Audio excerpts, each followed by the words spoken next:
બકા પેનચેક side ચેમ્પિયનશિપમાં gold medal મળ્યો છે તને, શું છે વિશેષતા, શું કહેવું? શું નામ છે તારું? મારું નામ દિયા છે. હું મારો રોલ મારા સ્કૂલ, મારા માતા પિતા અને મારા ટ્રેનરને આપવા માંગુ છું. જેમ કે મારા સરનું નામ ધ્રુવિક સર છે. તેમણે મને સારી ટ્રેનિંગ આપી અને તેમણે મને ગોલ્ડ મેડલ અપાવ્યો. તેથી હું મારો રોલ એમને આપવાનો ચાહીશ, કેમ કે તેમણે મને સારી ટ્રેનિંગ આપી અને મને આજે આ વસ્તુ મળી છે કે તેની ખુશી હું મારા ધ્રુવિક સરને આપવા માંગીશ. આ ચેમ્પિયનશિપની અંદર કેટલા દિવસની મહેનત રહી, શું કહીશ?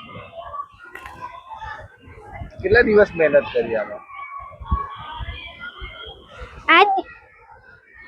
આ પેનચેક સિલાટમાં મારે 20 કે 15 દિવસ લાગ્યા. તેથી સરે મને સારી ટ્રેનિંગ આપી.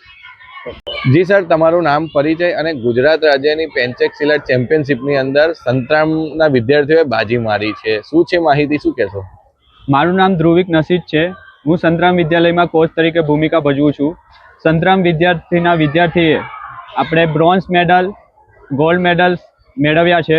જેમાં ગોલ્ડ મેડલ દિયા પ્રજાપતિ એ મેળવ્યો છે, જે 4થા ધોરણમાં અભ્યાસ કરે છે. વંશ સથવારાએ બ્રોન્ઝ મેડલ મેળવ્યો છે, જે 5મા ધોરણમાં ભણે છે. પ્રથા પટેલે બ્રોન્ઝ મેડલ મેળવ્યો છે, જે 7મા ધોરણમાં અભ્યાસ કરે છે. જી, દિયા પ્રજાપતિએ જે મેડલ મેળવ્યો છે તેનો શ્રેય તમને અને માતા પિતા અને સ્કૂલને આપ્યો છે, શું કહેશો એ બાબતે? તેની અથાત મહેનતથી એ બધું શક્ય થયું છે.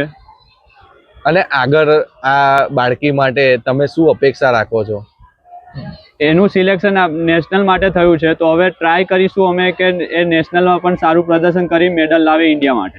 વંશ સથવારા ધોરણ 5માં અભ્યાસ કરે છે, તેઓએ પણ બ્રોન્ઝ મેડલ મેળવ્યો છે. તેણે પણ ગૌરવ વધાર્યું છે શાળાનું, શું કહેશો એ બાબતે? વંશ સથવારા ખાસા ટાઈમથી ટ્રેનિંગ કરે છે. એમને પણ સારું એવું પ્રદર્શન કરીને બ્રોન્ઝ મેડલ હાંસલ કર્યો છે. આવનારા ચેમ્પિયનશિપ અને ઘણી બધી સ્પર્ધાઓ છે જે રાજ્ય કક્ષા લેવલે થવાની છે, તો તેના માટે સ્કૂલના વિદ્યાર્થીઓમાં કેવો ઉત્સાહ અને આશા છે? ખૂબ જ ઉત્સાહ છે વિદ્યાર્થીઓમાં, જે હવે આપણે એને આગળ વધારીએ અને સારું એવું પ્રદર્શન કરી શકે બાળકો, એ માટે ટ્રાય કરીશું. ઓકે.